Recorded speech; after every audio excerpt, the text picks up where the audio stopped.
Assalamualaikum warahmatullahi wabarakatuh. Bertemu kembali dengan channel Ibra Fatih 18, channel sejarah, pengajian, ilmu leluhur dan budaya Nusantara. Saat ini kita akan berdiskusi tentang mengapa Islam dibenci, khususnya dari faktor internal. Mengapa Islam begitu dibenci? Seakan-akan mereka yang di luar Islam kompak memuji Islam. Selain Islamofobia atau ketakutan terhadap Islam atau keengganan terhadap Islam, ternyata hampir seluruh non-muslim itu seakan-akan kompak memuji Islam. Dan juga bahkan di Nusantara, di Indonesia ini ada gerakan kompak untuk dalam tanda kutip mengusir Islam. Bahkan kaum muslimin awam yang kurang bisa memahami Islam secara kafah, banyak yang keluar dari Islam. Dan kaum pemikir atau mereka yang mengaku sebagai kaum filsuf, banyak yang menjadi agnostik, bahkan ateis, sebagaimana yang pernah terjadi di Eropa pada abad ke-8. Apakah yang menyebabkan Islam dibenci oleh banyak orang ini? Dari faktor internal. Salah satunya adalah berawal dari seorang yang bernama Hurkus bin Zubair At-Tamimi. Hurkus bin Zubair At-Tamimi ini merupakan satu-satunya orang atau sahabat yang mengkritik Nabi, menghujat Nabi bahkan di hadapan para sahabat. Meskipun di situ ada Sayyidina Umar yang terkenal begitu tegas, Hurkus ini dengan beraninya mengkritik Nabi. Jadi pada suatu saat Rasulullah ini membagikan ghanimah atau harta rampasan sisa-sisa perang. Jadi musuh yang melarikan diri. Dalam Islam memang harta yang mereka tinggalkan disebut ghanimah atau harta rampasan.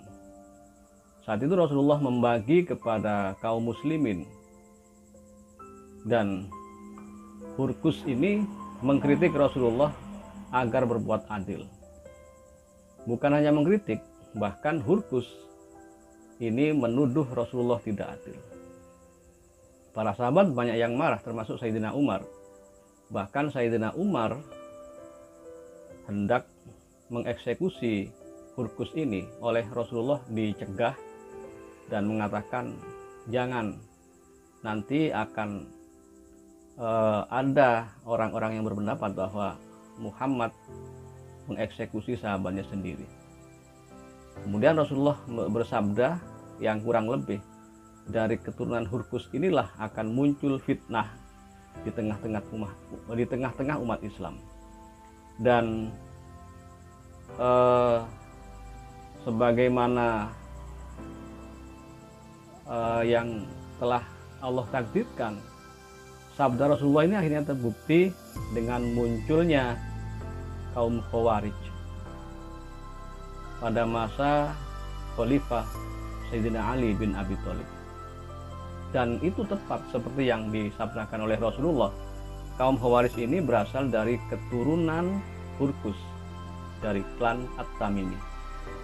Tapi ini perlu disclaimer ya, tidak semua klan At-Tamimi itu berwatak seperti Hurkus ini. Lalu apakah Khawarij itu? Khawarij adalah nama golongan pendukung Sayyidina Ali yang pada akhirnya malah membelot berbalik membenci Sayyidina Ali, karena dalam perang Siffin yang terjadi antara Sayyidina Ali dan Sayyidina Muawiyah ini, Sayyidina Ali mengalah dalam tanda kutip demi keutuhan umat. Seperti yang kita tahu, ketika Sayyidina Ali menjabat sebagai khalifah, terjadi perseteruan antara beliau dengan Sayyidina Muawiyah, yang di sana memang terjadi konspirasi politik sehingga Sayyidina Ali harus menyerahkan jabatannya sebagai khalifah karena dalam tanda kutip ditipu oleh kubu Sayyidina Muawiyah ini. Akan tetapi Rasulullah mengklaim atau menjamin bahwa kedua sahabat ini, baik Sayyidina Ali maupun Sayyidina Muawiyah, adalah sama-sama ahli surga. Akan tetapi bagi kaum Khawarij lain kasusnya. Kaum Khawarij kemudian membenci Sayyidina Ali, begitu juga membenci Sayyidina Muawiyah dan Sayyidina Amr bin As yang saat itu menjadi juru bicara atau juru runding di antara keduanya ini. Hingga pada akhirnya sesuai dengan sabda Rasulullah, anak keturunan Hurqus At-Tamimi ini menjadi Khawarij yang dalam artinya adalah orang-orang yang keluar dari barisan Sayyidina Ali, bahkan mengeksekusi Sayyidina Ali. Pelakunya adalah bin Muljam. Sayyidina Ali dihabisi oleh Ibnu Muljam ini saat beliau hendak mengimami sholat subuh. Beliau wafat pada tanggal 29 Januari tahun 661 Masehi atau 21 Ramadan 40 Hijriah. Tragisnya, saat mengeksekusi Sayyidina Ali yang merupakan sahabat sepupu sekaligus menantu dari Rasulullah ini, Ibnu Muljam mengatakan dengan lantang, hukum ini bukan milikmu Ali, tetapi hukum ini adalah milik Al-Quran. Jadi atas dasar Al-Quran dalam tanda kutip, dalam pemahaman Ibnu Muljam ini, ia mengeksekusi Sayyidina Ali. Sungguh aneh. Dan Rasulullah yang sudah mengisyaratkan bahwa anak cucu dari Hurqus At-Tamimi ini akan menjadi fitnah bagi umat Islam. Dalam sebuah hadis yang diriwayatkan oleh Ibnu Umar atau Abdullah bin Umar, dan ini hadis sahih, Rasulullah pernah bersabda, akan keluar satu kaum yang buruk amalnya. Mereka membaca Al-Quran, akan tetapi bacaan mereka tidak sampai melewati kerongkongan mereka. Kalian akan minder atau mencela amal kalian jika dibandingkan amal mereka. Mereka memerangi orang Islam. Jika mereka keluar, perangilah mereka. Kemudian jika mereka keluar lagi, perangilah mereka. Kemudian jika mereka keluar lagi, perangilah mereka. Beruntunglah orang-orang yang memerangi mereka. Setiap kali keluar tanduk atau kelompok dari mereka, Allah Ta'ala akan memotongnya. Jadi Hurqus ini memang benar-benar menurunkan orang-orang Khawarij. Dan seperti sabda Rasulullah, Khawarij ini akan terus bermunculan meskipun sudah dibasmi oleh Allah melalui tangan-tangan kaum muslimin. Kemunculan kaum Khawarij ini akan terus berlangsung hingga hari kiamat. Dari kesimpulan hadis di atas, kaum Khawarij yang pertama, kaum Khawarij itu berasal dari golongan kaum muslimin sendiri yang salah dalam memahami Al-Quran. Kemudian kesimpulan kedua, kaum Khawarij ini selalu muncul hingga akhir zaman. Meskipun oleh Allah dimusnahkan dengan diperangi oleh kaum muslimin, akan muncul lagi golongan yang lain, akan tetapi modus dan pemikirannya sama. Yang ketiga, setiap kali muncul akan ada pembasmi, tetapi akan muncul lagi. Kemudian ciri yang lain menurut hadis Rasulullah tadi, mereka ini rata-rata berusia muda. Artinya orang-orang yang masih sangat muda, bukan dari golongan tua. Bisa jadi yang disebut muda ini adalah mereka yang baru saja memahami Islam atau baru saja berpindah dari yang dulunya awam Islam, kemudian menemukan kajian-kajian, akhirnya menjadi Khawarij. Kemudian ciri yang kelima dari kaum Khawarij ini adalah otaknya cetek atau sumbu pendek. Jadi dalam memahami teks Al-Quran dan hadis ini mereka tekstual, tidak menggunakan perangkat-perangkat keilmuan yang lengkap. Padahal kita tahu untuk mendalami atau memahami Al-Quran dibutuhkan beberapa perangkat yang lengkap. Ciri yang keenam dari kaum Khawarij yang menyebabkan Islam dibenci di berbagai belahan dunia ini adalah mereka membaca Al-Quran, tetapi Al-Quran tidak sampai ke kerongkongan mereka, atau mereka membaca Al-Quran dengan fasih atau hufat sekalipun, akan tapi memahami Al-Quran mereka tidak mampu. Jadi Al-Quran dipahami secara tekstual. Ciri yang ketujuh kaum Khawarij yang menyebabkan Islam dibenci ini, mereka keluar dari agama sebagaimana keluarnya anak panah dari busurnya. Artinya kaum Khawarij ini sebenarnya sudah bukan golongan Islam karena iman mereka sudah keluar. Kemudian juga ciri kaum Khawarij yang ke-8, mereka akan memerangi orang beriman tapi membiarkan orang-orang yang tidak beriman. Jadi memang kesukaan orang Khawarij ini ciri khasnya salah satunya adalah selalu mengkritik orang Islam, selalu mengkritik peribadatan orang Islam, akan tetapi tidak pernah mengkritik kemaksiatan, bahkan ketidakberimanan di sekitarnya. Jadi selalu mengkritik internal. Ciri yang ke-9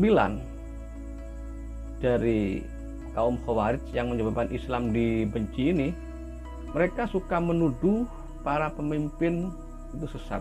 Jadi seperti yang dilakukan kepada Sayyidina Ali, kaum Khawarij ini tidak segan-segan akan memusuhi bahkan mengeksekusi pemerintah yang sah, pemerintah yang dipilih oleh rakyat berdasarkan demokrasi. Kemudian ciri yang ke-10 dari kaum Khawarij adalah mereka selalu mengklaim dirinya sebagai golongan orang yang paling berpegang pada Al-Quran, tetapi sebenarnya mereka tidak mengerti esensi Al-Quran. Jadi Al-Quran hanya dibaca tapi tidak dipahami secara detail. Bahkan mereka mungkin akan mentafsiri Al-Quran birro'i, dengan pendapat mereka sendiri. Jadi siapapun di antara mereka, kaum Khawarij ini bebas mentafsirkan Al-Quran meskipun tidak memiliki kapabilitas untuk itu. Ciri yang ke-10 dari kaum Khawarij adalah mereka suka menghina ulama atau tokoh-tokoh yang dihormati oleh kaum muslimin yang tidak sepaham dengan mereka. Jadi jika ada ulama sekali bernasional pun, jika tidak sesuai dengan paham mereka, akan dibully, akan dipersekusi, dan dihancurkan martabat serta nama baiknya. Kemudian ciri yang ke-12, kaum Khawarij ini biasanya akan mengklaim dirinya dari golongan orang yang paling mengerti agama. Jadi mungkin ketika menggunakan istilah-istilah itu sangat agamis, kemudian tidak mau terhadap istilah-istilah pribumi misalnya, tapi sebenarnya mereka adalah golongan yang tidak begitu paham soal Islam. Kemudian ciri yang ke-13 dari kaum Khawarij adalah mereka adalah ahli ibadah, akan tetapi minim ilmu fikih. Jadi fenomena orang-orang yang tiba-tiba sangat islami, sangat dalam segi penampilan, dalam ibadahnya, akan tetapi memahami Islam, memahami hukum fikih secara serampangan, ini mungkin ya ini mirip sekali apa yang disampaikan oleh Rasulullah dalam hadisnya. Kemudian ciri yang ke-14 dari kaum Khawarij adalah mereka mengkafirkan kaum muslimin yang melakukan dosa besar. Padahal para ulama berpendapat bahwa kaum muslimin yang melakukan dosa besar, mereka tidak kafir selama tidak murtad atau tidak mensekutukan Allah. Hanya dosa besar saja itu tidak menyebabkan seorang muslim keluar dari Islam. Kemudian ciri fisiknya ya, ini berdasarkan hadis ya. Saya tidak berani untuk mengada-ngada, akan tetapi berdasarkan hadis bahwa ciri penampilan khusus dari kaum Khawarij ini adalah mereka bermata cekung, pipinya menonjol, keningnya bercap hitam, berjenggot lebat, kepalanya plontos, dan memakai celana cingkrang. Ini berdasarkan hadis. Bisa dilihat di kitab Fathul Bari. Kemudian ciri yang ke-16 dari kaum Khawarij ini adalah mereka selalu memprotes dan menghujat pemerintah yang sah. Jadi siapapun yang menjadi pemimpin akan dihujat oleh kaum Khawarij ini.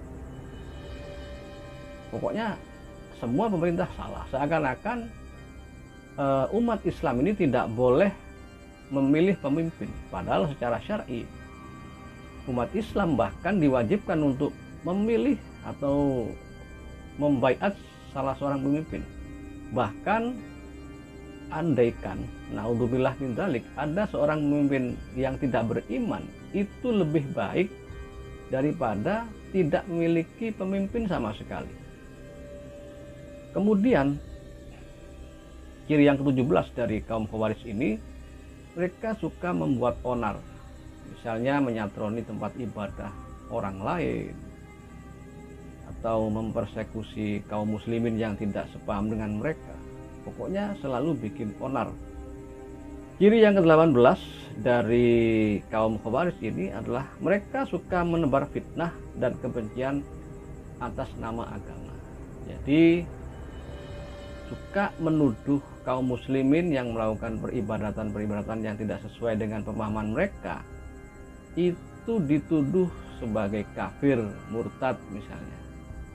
Tetapi mereka tidak mengkonfirmasi atau tidak tabayun, menuduh tanpa tahu apa sebenarnya yang ibadah yang dilakukan oleh kaum muslimin. Jadi hanya berdasarkan praduga, kemudian berkoar-koar dengan percaya diri mengkafir-kafirkan orang Islam yang melakukan ibadah tersebut. Kemudian ciri yang ke-19 dari kaum Khawarij ini, mereka suka mengkafirkan kaum muslimin yang tidak sepaham. Nah, menurut para ulama sebenarnya sudah jelas ya, siapakah hari ini yang lebih mirip dengan kaum Khawarij ini. Akan tetapi sebagai umat Islam yang sehat dan waras pemikiran kita tidak boleh menebak-nebak siapakah yang termasuk dari kaum Khawarij ini. Yang jelas, apa yang disampaikan oleh Rasulullah dalam hadis-hadisnya harus kita pegang teguh, bahwa jangan sampai kita menjadi golongan mereka, dan kita harus mewaspadai mereka ini karena mereka tidak segan-segan melakukan persekusi terhadap bahkan umat Islam sendiri. Maka sesuai dengan sabda Rasulullah, Khawarij ini akan selalu muncul di setiap zaman dan akan selalu muncul di setiap wilayah umat Islam, termasuk Indonesia. Bisa jadi mereka pernah muncul kemudian diberangus oleh suatu kekuatan, kemudian akan muncul lagi paham-paham seperti ini. Karena Khawarij memang sudah dinas oleh hadis Rasulullah akan selalu muncul hingga hari kiamat. Allahu a'lam bishawab.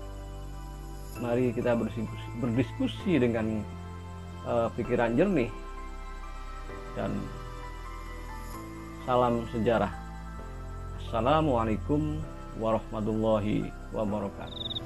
Jika kalian suka mendengar cerita sebelum tidur, subscribe channel Lakon Manusia, sebuah channel tentang cerita horor, cerita kisah nyata, cerita kriminal, cerpen, urban legend, dan kisah nyata.